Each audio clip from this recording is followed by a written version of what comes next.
As the number plate tries to tell you, this is the Ateca, SEAT's first ever SUV. It's taken an awfully long time to arrive, nearly 6 years to be precise. And in that time, the small SUV market has absolutely exploded. And now it's here, and I'm not going to beat around the bush. It's actually really very good. Let's start off with the looks. Just like the Leon on which it's based, the Ateca is sharply styled and is in stark contrast to more curvy SUVs like the Renault Kadjar, and it even shows up the new VW Tiguan. It makes the German seem incredibly dull. Inside, and surprise, surprise, it's just like the SEAT Leon. So the upper part of the dashboard is all angular, there's some soft touch plastics used, which feel really quite good actually. Whilst further down there's a simple row of buttons and knobs for the climate control, just like you find on any VW, Skoda or SEAT these days. The visibility is good, it's very easy to get a perfect driving position thanks to lots of adjustment in the steering wheel and in the seat. And whilst there are some harder plastics used further down the dash, you could say that for nearly all of the Ateca's rivals, including the VW Tiguan.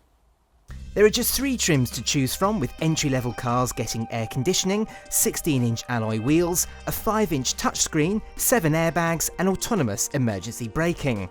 Mid-spec cars get more connectivity along with Apple CarPlay, Android Auto and MirrorLink, while the top spec gets luxuries like LED lights and wireless phone charging. Our car is the special first edition, only available at launch, and comes with features like smart alloys, sat-nav and electric tailgate. Storage is a bit hit and miss in the Ateca. The door bins pass the Carbuyer big bottle test, there's a large cubby under the armrest and a space for your phone in the centre console. However, while the glove box can fit large items like a big bag of crisps, it's a bit awkwardly shaped and the cup holders are of different sizes. Families are going to really like the Ateca because there's a huge amount of space back here. Now that seat is set up in my driving position. I'm just over 5'10", and there's a huge amount of knee room. Headroom is very good too. Look at the amount of space I've got. Amazing. You can fit 3 people just at a push. There's a bit of a hump in the floor, but it's not too bad. And if I sit in the middle, yes, okay, the seat squab is flat, but I could sit here for a short journey, and headroom is pretty good again. Now there are a few practical touches.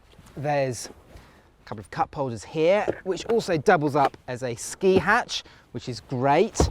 And overall, it's pretty good back here. One thing that's not very good, however, are these doors. Now, if you just watch, you'll see that there's not a huge opening here, which means that when you're putting those child seats in, it's going to be a little bit tight. Now the Ateca has got one of the largest boots in the small SUV class. It beats the Renault Kadjar and the Nissan Qashqai. Now the amount of space on offer is actually really very good. Now let me just get this parcel shelf out of the way, just so you can see what I'm talking about. It's actually not the best quality parcel shelf I've ever felt, but nevertheless. So the amount of space is really very good. It's nice and square. The opening is wide. There's not too much of a lip into the boot floor. And if I grab my large suitcase and slot that in, you'll see that I could easily fit 4 of those in there, which is great for a large family holiday. You can fold the rear seats, they're 60/40 naturally, with these little handles here, which is really handy. What's not quite so good is the lip between the back of the seats and the boot floor, meaning if you've got large items like flat pack furniture, it's going to be a little bit difficult to slide those in. And another thing that I don't think is particularly good about this car are the carpets on offer. It's just a little bit cheap feeling, especially this boot floor. But hey, that's just a small niggle. Under the bonnet there's a good selection of engines. There's a 1-litre 3-cylinder turbo petrol.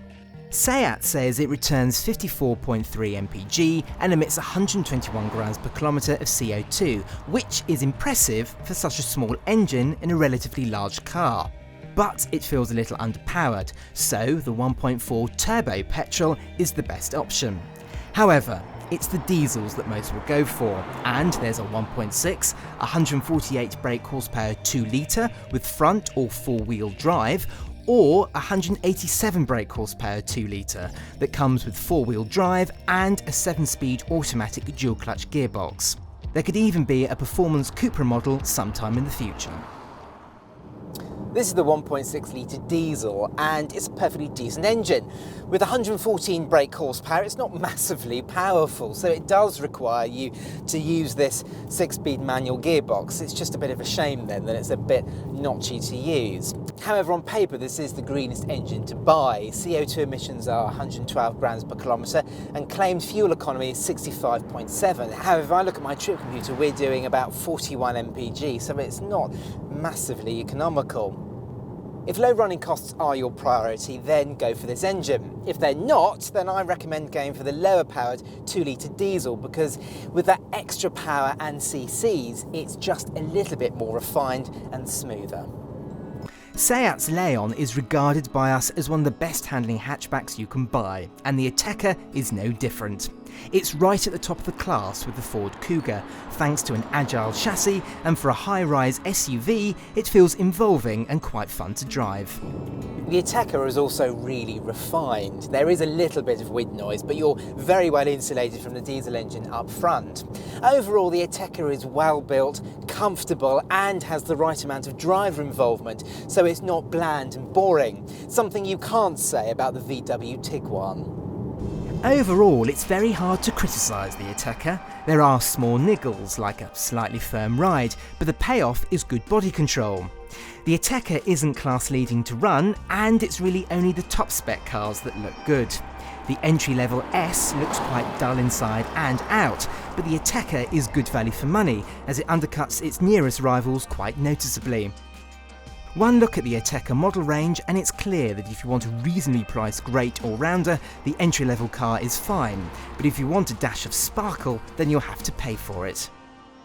It's been a long time coming as SEAT's first SUV, but it would seem as though they've taken their time about it, because they've produced a great car. It's comfortable, it's well made, it's good to drive, and it's reasonably priced. But before you set your heart on it, you need to check out its rivals, and you can do so by watching our reviews of the Renault Kadjar on the left, or of the Volkswagen Tiguan on the right. Click at the top for our latest video, and please subscribe to our channel.